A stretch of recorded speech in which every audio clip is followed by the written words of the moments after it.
जय महाकाली। दोस्तों, अगर मैं आपसे एक प्रश्न पूछूं कि क्या कभी किसी व्यक्ति ने कुछ समय पहले, कुछ वर्षों पहले या जब कभी भी आपको कुछ ऐसा कहा था या आपके साथ कुछ ऐसा किया था जिसकी बुरी याद आज भी आपके मन पर हावी है और आपका जवाब हाँ है, तो ये वीडियो आपके लिए है। Welcome to soulful Shivali. Shivali reads cards में आप सभी का बहुत बहुत स्वागत है। माइंड और स्पिरिचुअलिटी के भाग 2 में मैं आपके सामने लेकर आई हूँ एक टॉपिक, इमोशनल डिटॉक्स का। इमोशनल डिटॉक्स क्या है? इसे ऐसे समझते हैं कि जैसे मैं किसी से अगर ये पूछूं कि आपने अपने घर की सफाई कब की थी, तो उनके लिए जवाब देना बहुत आसान होगा। पर अगर मैं उनसे ये पूछूं कि आपने इससे पहले अपने मन की सफाई कब की थी, तो ज़्यादातर लोग सोच में पड़ जाएंगे। वही होता है हमारे साथ अक्सर।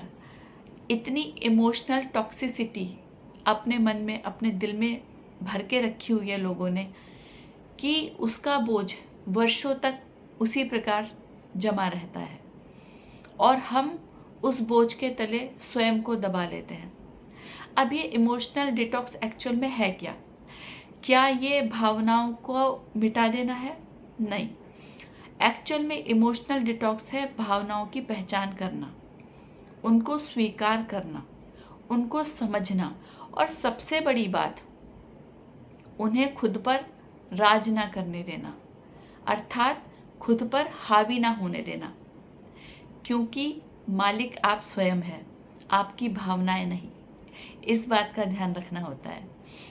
तो बहुत समय तक जब हम अपमान को, चिंता को, दुख को अपने ऊपर हावी होने देते हैं, तो हम इमोशनल डिटॉक्स नहीं कर पाते। जब तक हम इन भावनाओं को रिलीज नहीं करते, तब तक इस टॉक्सिसिटी का शिकार बने रहते हैं। इससे रिलेटेड मैं आज आपको एक कहानी सुनाती हूँ, 2 तीरों की कथा। एक बार महात्मा बुद्ध किसी जगह पर गए थे। तो जैसे कि होता है कि जब भी हमारे सामने कोई महान व्यक्तित्व आते हैं, तो हम उनसे उनके जीवन से जुड़े हुए पहलुओं के बारे में बात करना, जानना पसंद करते हैं। तो लोगों ने महात्मा बुद्ध से कहा कि महात्मा, कोई प्रसंग सुनाइए। तो महात्मा बुद्ध कहते हैं कि ठीक है, आज मैं तुम्हें 2 तीरों की कथा सुनाता हूँ। एक बार एक व्यक्ति को एक तीर आकर लगा। स्वाभाविक सी बात है, बहुत दर्द हुआ होगा। पर उस व्यक्ति ने यह सोचना शुरू किया कि ये तीर मुझी को क्यों आकर लगा, किसी और को भी तो लग सकता था। अब इसका दर्द पता नहीं कब तक जाएगा, कितने दिनों तक, कितने हफ्तों तक, कितने महीनों तक मुझे झेलना पड़ेगा, क्या जीवन पर्यंत झेलना पड़ेगा।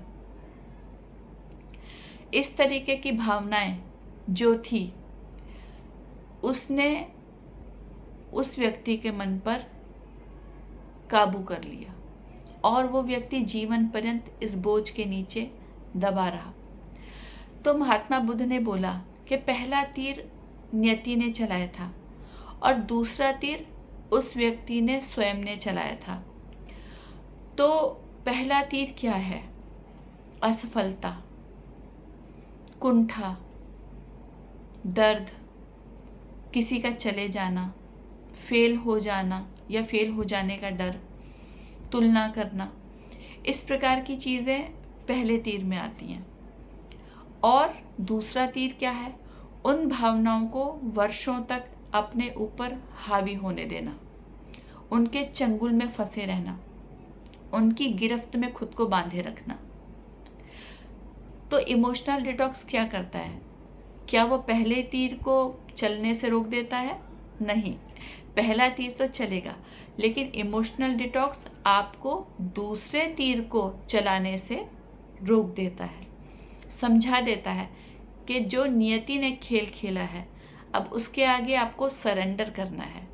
और सरेंडर करने का अर्थ ये है कि आप डिवाइन के आगे खुद को समर्पित कर दीजिए और उनकी मर्जी में अपनी मर्जी को शामिल कर दीजिए।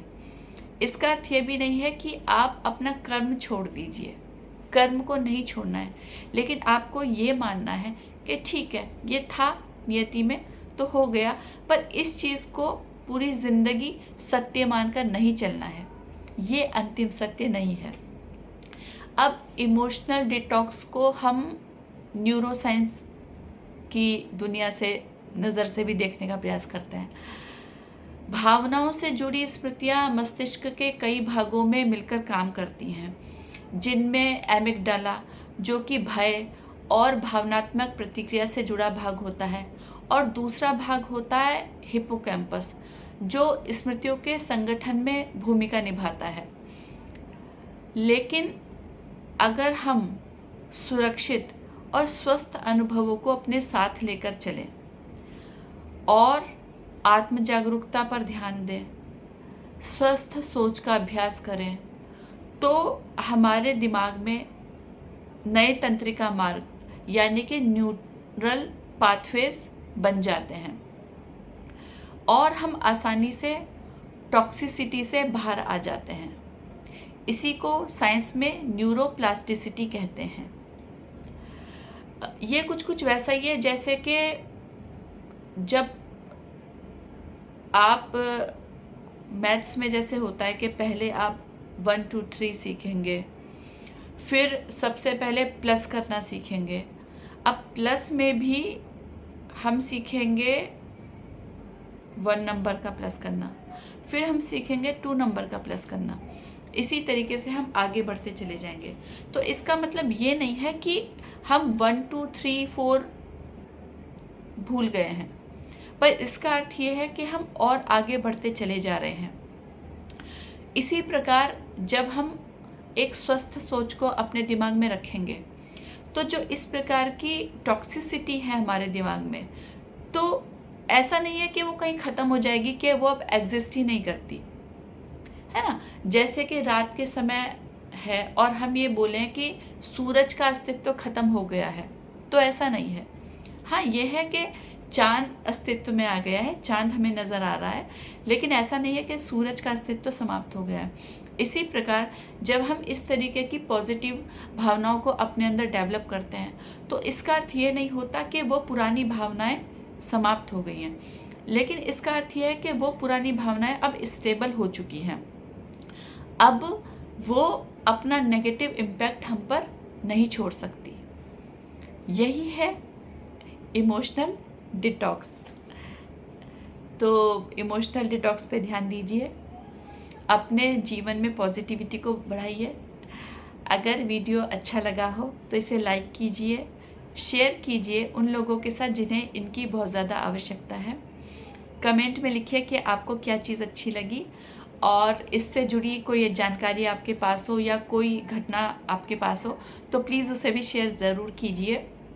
और अंत में मैं हमेशा एक ही बात कहती हूँ कि अपनी नीयत यानी कि इंटेंशंस का विशेष ध्यान रखिए, उन्हें प्योर रखिए और डिवाइन रखिए, क्योंकि एक अच्छी नियति निर्माण करती है एक अच्छी नियति यानी कि डेस्टिनी का।